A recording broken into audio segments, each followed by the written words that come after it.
An IT outage affected many flights around the world, including transporting the Stanley Cup. We're going to discuss that and more next here on the Locked On Florida Panthers podcast.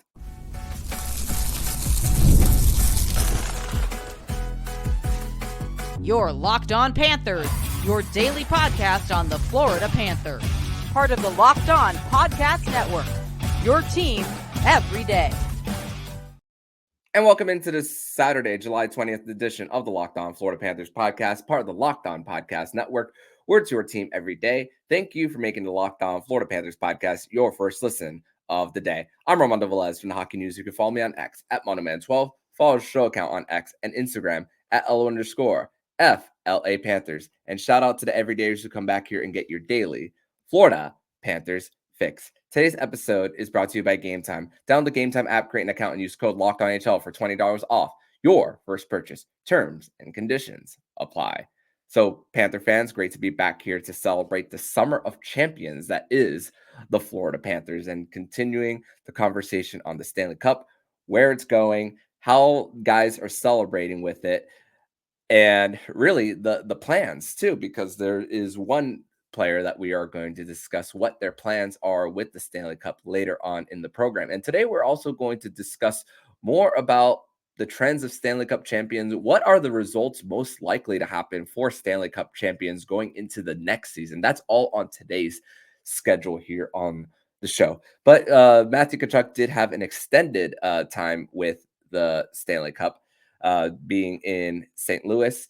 And with all that he was able to still take it around town, which due to a global IT outage, the Stanley Cup was unable to make it from St. Louis to Minnesota, where Kyle Okposo was supposed to get his day with the Stanley Cup next after Matthew Tkachuk. Even looked at it on Apple Maps, how far it was to get the Stanley Cup from St. Louis to just outside of the Twin Cities, and it was an 8.5-hour drive. Even if you were to do a police escort the morning of on Friday, it was going to be really difficult to get the Stanley Cup over to Kyle Okposo for him to have a full day. But even with Matthew Tkachuk having the cup with him for an extra day, he was able to still visit the Brentwood Fire Department, which his grandfather also worked in the fire department, not necessarily in St. Louis, but something of a dedication for him and his grandfather there. So definitely one is definitely honoring all those people in the fire department too. And also a really great moment for Matthew Tkachuk, him with a little kid and sharing the Stanley Cup with them, and also talking about a touching moment with them, and spoke about the St. Louis Blues Stanley Cup win in 2019. Also, he was able to go to the Anheuser-Busch brewery in St. Louis too. And there's a picture of him, once again, thanks to Taryn Tkachuk for posting it on her socials, of Matthew Tkachuk petting the horse from the Budweiser brewery, and the horse actually drinking out of the cup. You can't get any more American than that when you're in the city that has the Gateway Arch right in the middle of the Midwest. I mean, Budweiser isn't necessarily the oldest brewery in America, but still a very marketed beer that a lot of people consume in their day-to-day lives, especially one that's really advertised around multiple sports leagues and all. So great to see that picture there for Matthew Tkachuk in front with the horse there. So that's that. I thought it was pretty awesome for him. And also, I mean, it's a little bit of a sticking it to the people up north too, who once again like to say something about non-traditional markets succeeding too. So you get the Stanley Cup, you bring it to a brewery that markets this nation too, big time. They're big. They advertise big time here on the US. So great to see that with him. And also, we spoke yesterday how he brought it to his elementary school, but we never saw anything in relation to him bringing it to his possible high school, where he went to school with Jason Tatum. But he actually did end up taking it to Chaminade High School there. So that we saw the very next day too. So just updating you guys as I know, because with pictures being posted, things being on the feed, you don't always catch everything at the same time. Even us media people, we don't catch everything all at once. And also honestly, the best photo of him was him with his arms out, with the Stanley Cup on his right, a Heisman Trophy of the year that Chris Wanke won the Heisman Trophy, and then him in the middle with a cigar in his mouth too. So cool photo of him with the Heisman Trophy and the Stanley Cup all in one. So really cool thing there for Matthew Tkachuk with his extended time with the Stanley Cup. And if there's anyone who deserves an extended time with the Stanley Cup, it's a guy who is the culture changer for the Florida Panthers there. So congratulations to Matthew Tkachuk on getting some more time with the cup. But yeah, it was supposed to make its way to Minnesota for Kyle Okposo's Day with the Cup, where he was supposed to have a celebration in front of an arena, Padgel Arena in Minnesota specifically. It was supposed to be a celebration to take pictures with it, for him to speak in front of a crowd, and it was a public event too that was going on between 9:30 and 11:30 yesterday on July 19th. That was what was supposed to happen there for Kyle Okposo there. So unfortunately, but the keeper of the cup, Phil Pritchard, did post a picture of him in with the Stanley Cup late last night. So he did get some time with the cup, but we just don't know any of the details yet on what Kyle Okposo did with the Stanley Cup, how he spent his day. But it had to be altered due to the lack of due to the inability of it being able to transport from St. Louis to the Twin Cities. So on a flight that's maybe like an hour and a half, 2 hours, but getting there must have been really difficult. I actually can't wait to hear the story on how it got there, or maybe the IT outage got fixed and they were able to get it there quickly. And also there's a wrench in plans for days with the cup, but I'm not going to speak for Kyle Okposo, but based on the interviews that I've heard from him, even before he got with the Florida Panthers to when he came over, as just the stoic nature of him, and just how much he appreciates the moment, every moment that he steps on the ice, being around his kids. He spoke about even the day before Game 7 that he was spending it playing around with his kids and thinking that he was dreaming of a Game 7 and thinking, man, this is the age where my kids are at, thinking that they could possibly be in a Game 7 and they're looking at their dad doing so. So a very big moment for him that he's had, multiple big moments, excuse me, that he's had over the last few months. And also just for him and his maturity level, he seems to be the type of person that would think I'm at least getting my day with the cup instead of no day with the cup. It feels like for him, the mentality for him would be a something instead of nothing kind of approach. I can't confirm that, but it's if there ever is an interview that does come out and he does get asked a few questions after the fact, I would like to know how he approached it and how his family also thought of it, and just waiting and waiting and waiting. If there was an awkward moment of wait of the crowd waiting in that arena, because it was announced early in the morning, and that event was supposed to happen in the morning too. So I can't wait to see what the story is of what will come out there for Kyle Okposo's celebration with the Stanley Cup, and just what it was like for him and his family. But the fact that now that he's went through a whole bunch of life, I mean, he's 36. He spent 17 years in the NHL. So more than half of his life, the second half of his life at this moment, is spent trying to chase that Stanley Cup. And he got to it at the very end of it. So the story of him getting there, and also the decision that weighs for him there, all coming out at once. And now, after he's getting his day with the cup, now things could settle down for him to make a decision for himself on what will be best for him because being there for his family with a young and growing one and winning the Stanley Cup for if he chooses to walk into the sunset, awesome, great for him. But if he decides to go for another run, hey, that good for him too. You, but we also see how much he influenced the trade to South Florida, saying he might never get a chance again. So great to see that he got his chance, and he and the team achieved it too. But we're going to transition over to segment number 2, where we're going to discuss more about what's next for the Stanley Cup as far as scheduling on where it's going to go. And Oliver Ekman-Larsson spoke on the Cup win and the state of hockey in Arizona. We're going to discuss that more next here on the Locked On Florida Panthers podcast.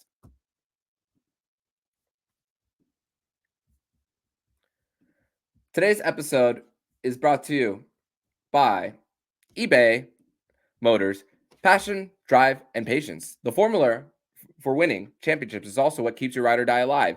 eBay Motors has everything you need to maintain your vehicle and level it up to peak performance. Superchargers, roof racks, exhaust kits, LED headlights, and more. Whether you're into speed, power, or style, eBay Motors has you covered. With over 122 million parts for your number one ride or die, you'll always find exactly what you're looking for. And with eBay Guaranteed Fit, your part is guaranteed to fit your ride every time or your money back. Because with eBay Motors, you're burning rubber, not cash. With all the parts you need at the prices you want, it's easy to make your car into the MVP and bring home that win. Keep your ride or die alive at ebaymotors.com. Eligible items only. Exclusions apply.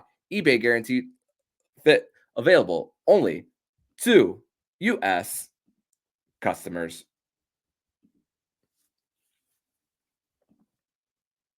And once again, I'd like to thank you all for making the Locked On Florida Panthers podcast your first listen of the day here on a Saturday edition of the show. And you're watching Fox Sports or ESPN on your TV all day, have to turn down the volume with all that shouting? Make the switch to Locked On Sports today, a free 24/7 sports streaming channel programmed for you every day to bring you the biggest stories without all the screaming. Locked On Sports today brings the can't miss analysis, opinions, and news streaming 24/7 on YouTube or the free Amazon Fire TV channels app, part of the Locked On Podcast Network. Your team every day. So, not so as far as the schedule for the Stanley Cup and where it's going to go next. So, as far as what we know, because today is Saturday, Kyle Okposo got his day with the Cup on Friday. So, but there's still a few gaps in between now and Tuesday, which is the next day that we know of what's going to happen with the Stanley Cup. But we all know, what we know here on the show is the Rick Dudley, who's part of the Panthers front office. He was the GM for the team back in the early 2000s. He is getting his day with the Stanley Cup, and he's having it in a public party in Buffalo. Crazy to think. Kyle Okposo played multiple years in Buffalo, and now the Stanley Cup is going to be making a public appearance in Buffalo too, and it's going to be at Griffon Brewery and Gastropub in the suburb outside of Buffalo. At 5 p.m. So it's going to be a public party. So if anyone happens to be in Western New York on Tuesday, that's where the Stanley Cup is going to be. And Brandon Montour will be getting his day with the Cup on Wednesday in Six Nations of the Grand River in Ontario on Wednesday afternoon. His is going to be an afternoon day with the Cup too. So those are what we know at this moment in time, and we will update you when we get updated too. So it's just a little bit about a game of telephone. That's really the game that we're playing right now with how the Stanley Cup is being transported, and once again putting two and two together. So an article came out by Craig Morgan of PHNX Sports, who did a really great job over the last few months on everything with the disaster that was Alex Morello and the Arizona Coyotes and the arena situation, which once again, Alex Morello and just not having his ducks in a row really affected a whole fan base. Miss me with that. Oh, they moved because fans didn't support. You need to invest. That brings fans. Fans will reward the franchise with more money in your pocket so you can reinvest. But you have to put the money forward in order to put a winning product. Look at the Violas. They put their money where their mouth is. And hey, That's why people don't go to baseball games in Little Havana, because they refuse to spend. So OEL spoke about winning in a Stanley Cup in South Florida, and spoke about the combination of having his first son winning the cup, and then winning the cup 2 months later, and then you're all over the place emotionally, where your child is born, but you're not always there, traveling from city to city to play hockey, being in a different place in a different moment too, and then coming back, team dinners, parties, parade, you name it. And but he also spoke about what he plans to do with his day with the cup, and that he'll bring it back to his home in Sweden. And probably you're going to have a combination of different days with the cup, of back-to-back days, where you'll see possibly Kevin Stenlund's day with the cup, Forsling and OEL on back-to-back days, probably, chances are, in those. And then somewhere around there, you're going to see Barkov, Lustrainen, Mikkola, those guys. They're going to have their days with the cup in kind of an order of that, but we just don't know specifically what the order is. And speaking of bringing a child into the world, he was asked about his child's name.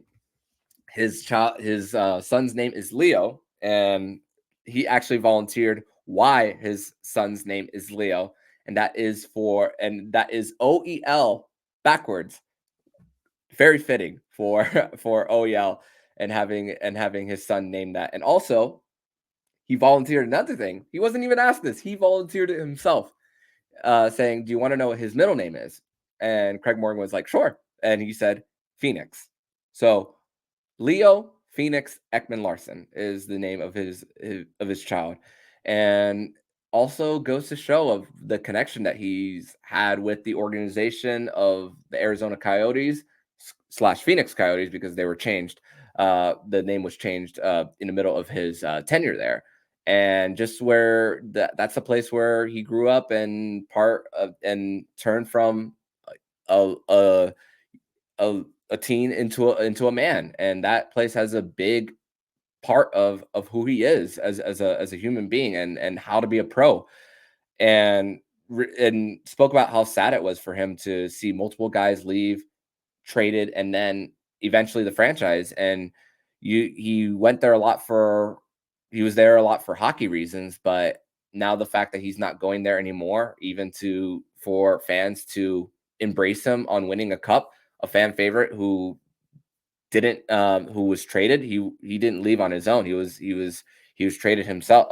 The franchise traded him, as far as them going into a different direction, trying to get to the cap floor, and trying to shed salary too. That's another big influence on why he was traded too. So whenever a franchise just doesn't have their things together, it hurts certain relationships too for people, and it leaves a bad taste in their mouth about wanting to come back and even chat with people around the organization. And that's really what has been with the Morello group ever since really since they owned it in 2019. They didn't make relationships with the local politicians there neither. So that's really that it's by Morello's own wrongdoing. And also going back to OEL Cup win, spoke about fit in Florida and influenced by the Cup run last year despite not winning it. So that's for the Panthers. They saw that before they won, and they're seeing it once again with guys who want to be here to possibly help this team repeat. And once again, no guys getting over $1 million in their new contracts, and only one guy getting term in Greer, and that's 2 years too. So Bill Zito's ability to squeeze guys in for one goal to win, got to be fairly pleased once again in the job that he's doing over and over and over again.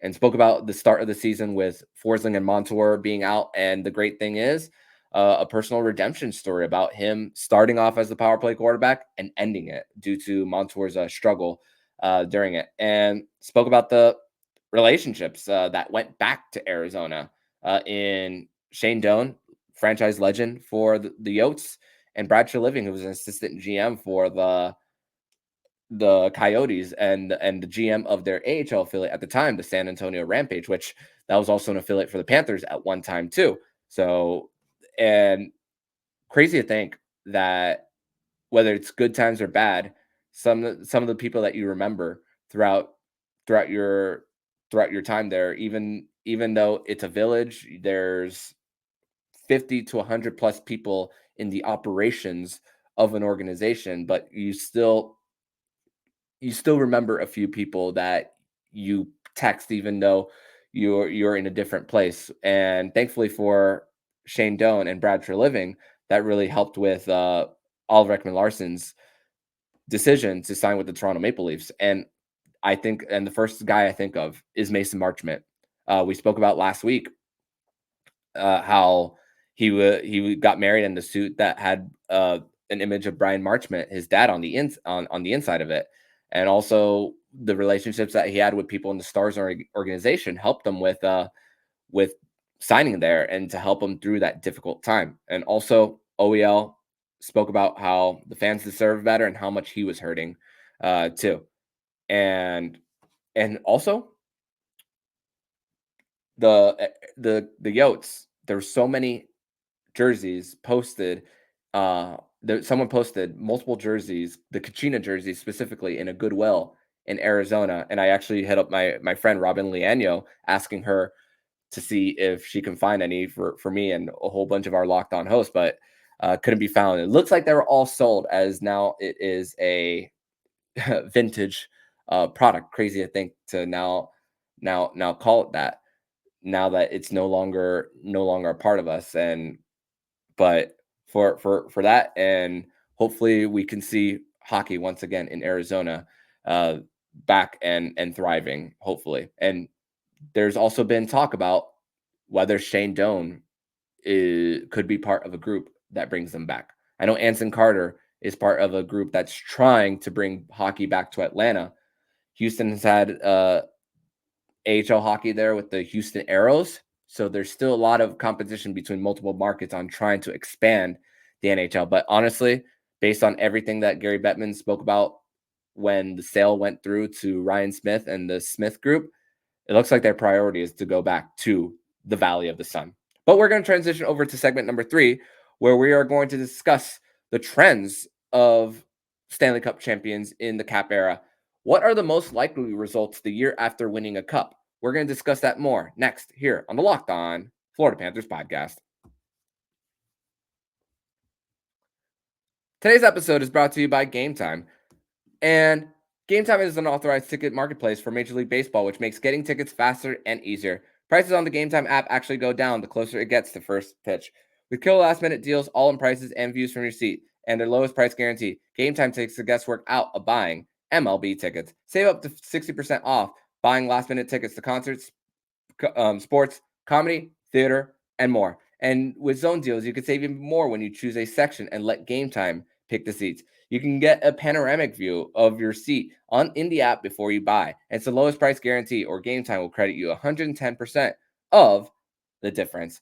So it takes the guesswork out of buying MLB tickets with Game Time. Download Game Time app, create an account, and use code LOCKEDONNHL for $20 off your first purchase. Terms apply. Again, create an account and redeem code LOCKEDON NHL for $20 off.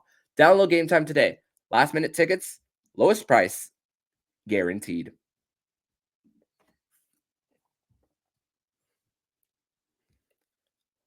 Third and final segment here on this Saturday, July 20th edition of the Locked On Florida Panthers podcast. Thank you once again for making the Locked On Florida Panthers podcast your first listen of the day here on a Saturday.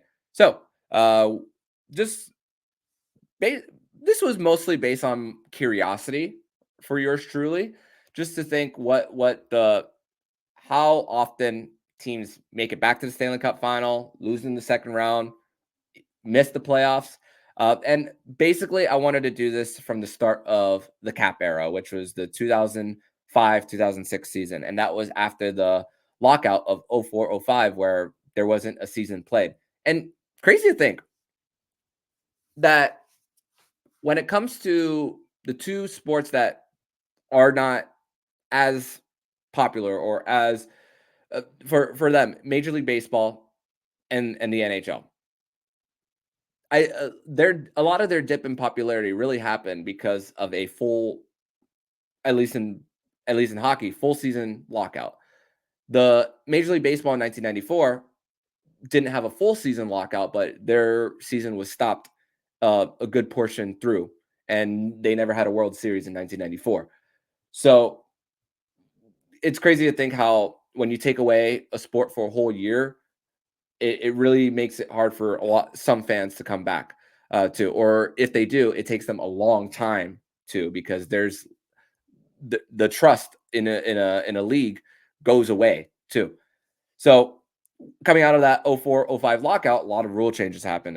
A salary cap came into play. The 2-line pass was a thing that, if, for example, if you win a board battle in the corner and someone is right at the opposing blue line, you could nail a stretch pass and then they could go gain the zone and go on a breakaway. That wasn't a thing before 04-05. You couldn't do that. Offside was starting to be influenced. The shootout was a thing. So the ties were no longer, were out of the picture after 04-05. So, but the trends of Stanley Cup champions, of missing the playoffs, losing in the round one, or even repeating. We spoke about the two many times on the show. The 2021 Tampa Bay Lightning and the 2017 Pittsburgh Penguins going back to back. But the majority of teams who win the Stanley Cup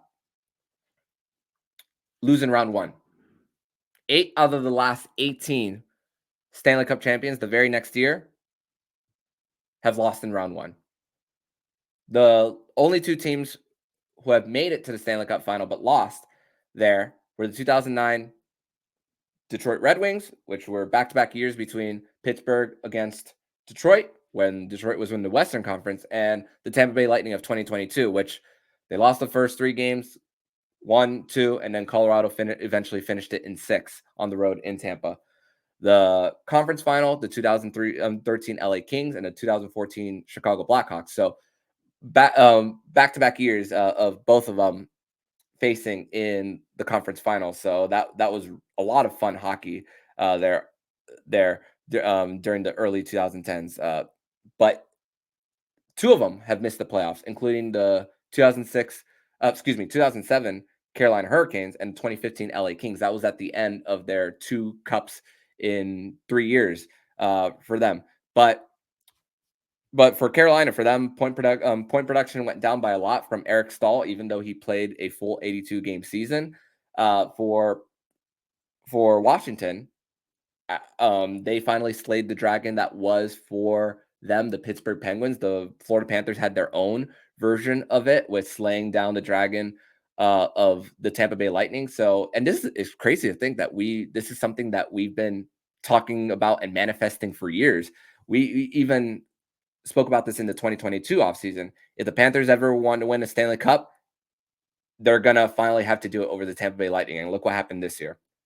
For the LA Kings, it was for them, Jonathan Quick, one of the best postseason runs we'd ever seen with the 1.41 GAA coming in, and then Daryl Sutter being a midseason hire for them and having that jolt after. And even in the 2013 postseason, where Jonathan Quick didn't really have a great regular season, he had 902 save percentage, and then exploded and got to a 934 save percentage in the postseason, despite them losing the Western Conference Final there against the Chicago Blackhawks. And we've seen contracts not appreciate well and then eventually get traded, like Jeff Carter, which he did not originally sign that long-term deal with LA, but we saw how much of that was an anchor eventually, and then eventually being one with the Pittsburgh Penguins too after signing another deal.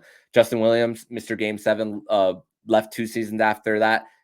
Kopitar's defense still continues to carry, but you still have a big cap hit with Drew Doughty there, with making over $11 million, and the Panthers are not in the same situation exactly, but Barkov's defensive play carries over, but they're not don't have so much committed money over the defense core. But once everything expires with Ekblads and Bobs, does Bill Zito go big game hunting for his defenseman, a younger one who he's probably going to have to pay big money to? And And crazy to think, though, even before the 2012 season, of how many guys were getting 12-year deals. You think of Zach Parise, Ryan Suter with the Minnesota Wild, Sidney Crosby before the league got locked out too. He signed a 12-year deal, and also that 12-year deal for Sid really helped the Penguins too. So that contract has appreciated so well over its lifespan, which is going to expire next year. And the thing is, the Penguins are going to be paying Sidney Crosby for what he's done versus what he's going to do. Is he still going to be great? Is he still going to be a 25 to 35 goal scorer? Yes. But you're once again, you're paying guy for what he's done. Erik Karlsson is getting paid for what he's done in his past, winning 3 Norris trophies. Same thing with Letang and Malkin. So that's the thing for the Panthers in their current state. There's only one guy who's possibly getting paid for what he's done versus what he's going to do, and that's Sergei Bobrovsky, in my opinion. I can't predict how he's going to look over the next 2 years. I really can't. And the Panthers, and you think of Stanley Cup champions who they get paid for because of clutch moments in multiple in Stanley Cup finals. The Panthers tried doing that with Dave Bolland after 2013, and that made them lose a prospect in Lawson Krause, trying to get that contract off their books, and it was a big loss for the Panthers then. But in that lifespan of the 18 years in the salary cap era so far that we've had, there's also been great management and great drafting there and let's go to the example of the Chicago Blackhawks, where when two guys are in lockstep with one another and you've identified your core early on and you win early on, man, does that make a difference. I mean, you hear in the NFL, win while your high drafted rookie is still on his rookie contract. And it's very similar in hockey too, where Taves and Kane, they got it done in their early years.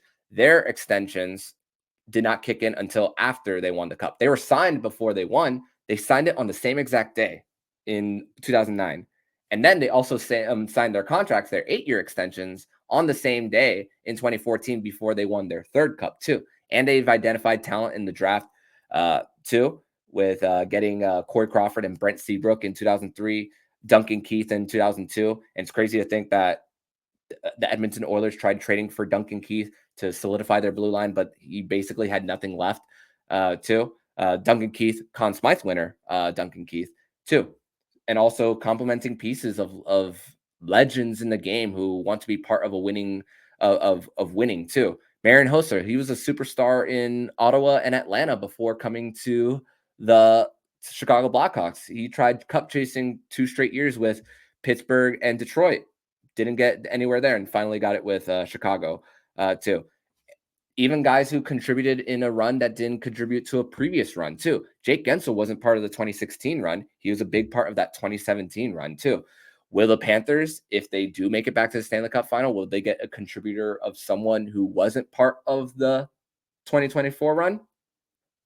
We'll have to wait and see there. So, and great, but hey, when you also have 2 great drafts, we spoke about the drafts of the Chicago Blackhawks, 2 straight drafts of the Penguins in 04 and 05 with Letang, Malkin, and Sid, changed their franchise. And even though there was a lot of controversy for how the Penguins first got Sidney Crosby, based on that coming out of a lockout and the lottery balls and how they fell, and also Pittsburgh at the time once again was about to file for bankruptcy too, so they were not in a great financial state. For Washington, we spoke about them slaying the dragon, but you lose a lot of guys in the process when you win. And Alex Ovechkin finally doing it after not even making it to a conference final before 2018. You lose guys eventually like Lars Eller, Dmitry Orlov. He was traded to the Boston Bruins in 2013, but also they developed pretty well too. Braden Holtby was a guy who was a homegrown talent who grew up in the AHL and then eventually got his Stanley Cup championship, even though he wasn't the reason why they won, but still a homegrown guy who they built a winner around, and also had a great save similar to what Adin Hill had on Nick Cousins in the Stanley Cup final. And also going back to the Penguins, crazy to think that when they're trying to create a winner, even two trades that I could name for them that went wrong with the Panthers, trading away Mike Matheson for Patrick Hornquist to shore up their D for an older guy.